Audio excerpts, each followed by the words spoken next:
Peace, beautiful ladies. I have a few questions to ask you. How do you feel about yourself? Do you find yourself beautiful? Do you feel beautiful? What is beauty for you? How do you portray beauty? Is it only on the outside? What is it?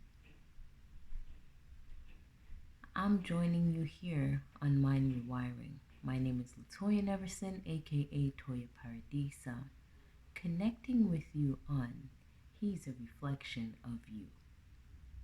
Okay? Ladies, as I say, it's so important that you love yourself. It's so important what you say to yourself about yourself, because that's what you will attract. You will attract the partner that matches your mind state, your state of mind, excuse me, your state of mind, right? You will attract friendships of that same state of mind.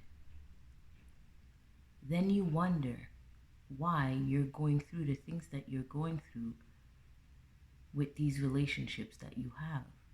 Why you? Let's start with ourselves first and reflect. Why did you choose this person? What did you think attracted this person to you? He's a reflection, she's a reflection of you. What I mean by that is, say for instance, you don't love yourself. I'm not saying loving your physical body and so forth. You just don't love yourself. You don't know where to put healthy boundaries. You don't know when to say no. You just want to please people to be accepted. You don't love yourself enough to be courageous enough to be real about what you feel, how you feel, what you do, what you say. Okay? That's what I mean by loving yourself. Accepting who you are, accepting what you feel, accepting all the things about you, the good, the bad, the ugly. Okay?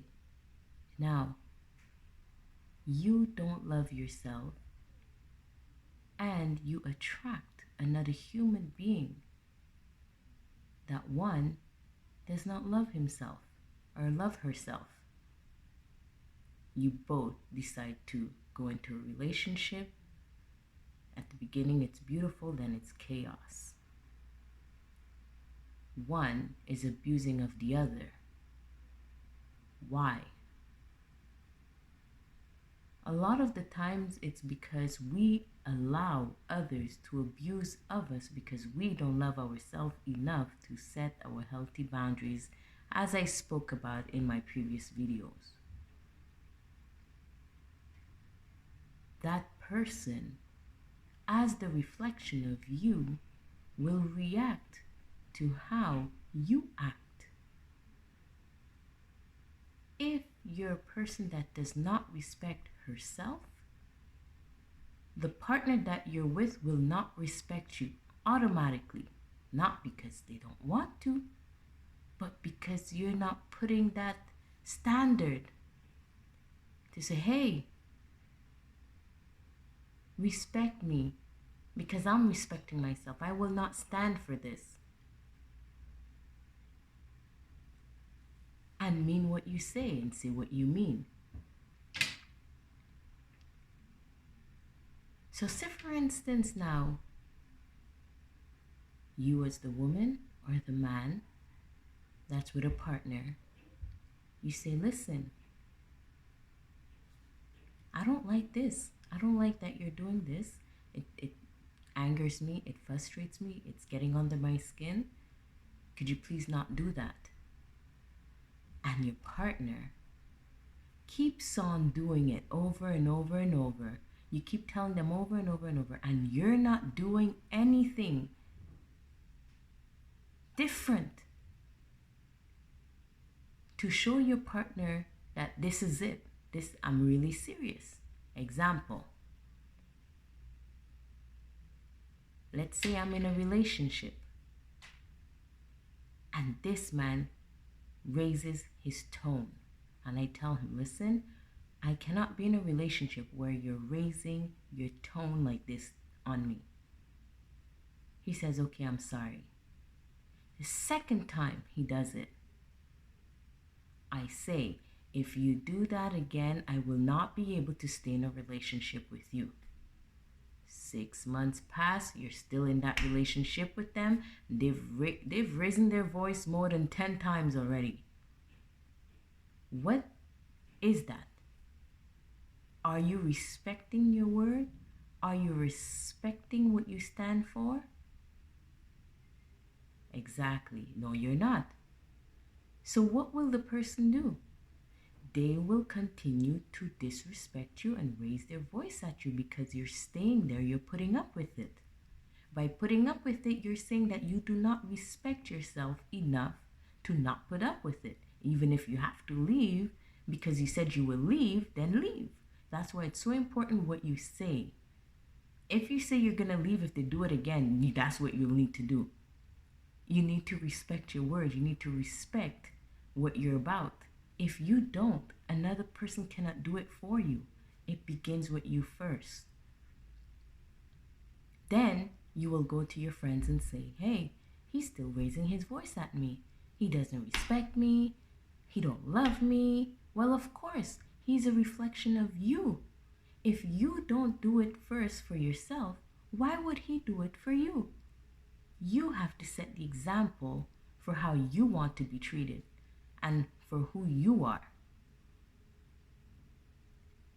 Now, had you said that something with your mouth like, if you continue raising your voice, I will leave you here by yourself for the night.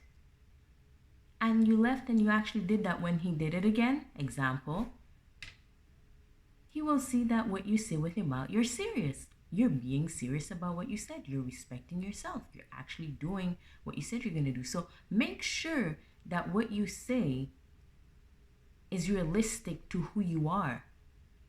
Don't say you're going to leave if you know that you're not going to leave if he does it again.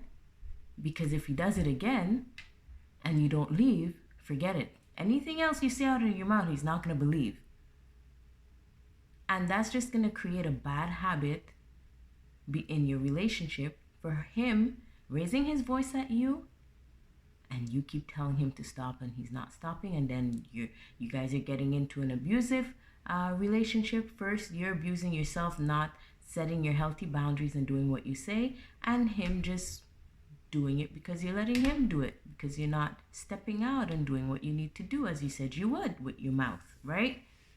So it's important to set your healthy boundaries. It's important to know that your partner is a reflection of you. How you treat yourself, how you're allowed to be treated by someone is telling them how to treat you. I had to learn this the hard way. Unfortunately, I was a person that just liked pleasing people. I didn't love myself. I didn't know who I was. I was just trying to be accepted. I didn't think I deserved a type of person in my life. And I was just running away from anything that was good for me.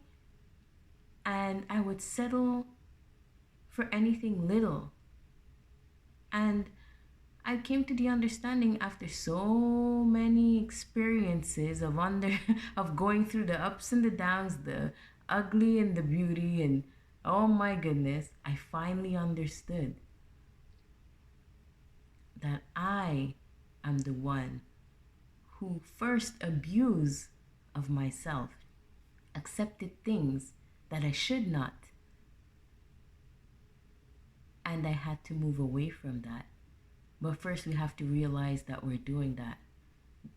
We don't learn these things in classes. Even our parents, some of them don't know these things, right? So I'm here to share these things with you. Remember, you are the reflection of the partner you're with. He or her is a reflection of you. So choose wisely, love yourself, get to know yourself, know where your boundaries are, know what you can say and can't say, because you know if you say something and it's not realistic, you're not going to do it. So don't expect the other person to respect you after that. So you got to be realistic with what you say and what you do, pretty much, okay? So set healthy standards, become the standards of the person that you want to attract. Be that standard. If you want someone who loves themselves, then you need to love yourself. You need to respect yourself. You need to do what you say and say what you do. Do what you say or say what you mean, say what you mean, and just do it, right? I just mixed up all of that, but I'm sure you get what I'm trying to say, okay? So that's it for now. I thank you guys for joining me on Mind Rewiring. Again, workshop Monday, the 17th of May at 7 p.m. via Zoom. RSVP. I'll put the link at the bottom where we actually go in depth in how to know what you've been accepting, who you've been taught to be, who you are, your beliefs, what you believe that you should be, what is the best version of yourself, and we work towards that so you can attract healthy relationships. All right. Again, thank you so much. Get the book Mind Rewiring on Amazon.com slash author slash Toya Paradisa. The link will be at the bottom. And thank you for commenting. Let me know what you think is your standard. And are you the standard of what you're looking for? Okay? Again, my first videos, I hope you like them. I hope they help. First of all, I hope they help. All right? Talk to you later. Bye.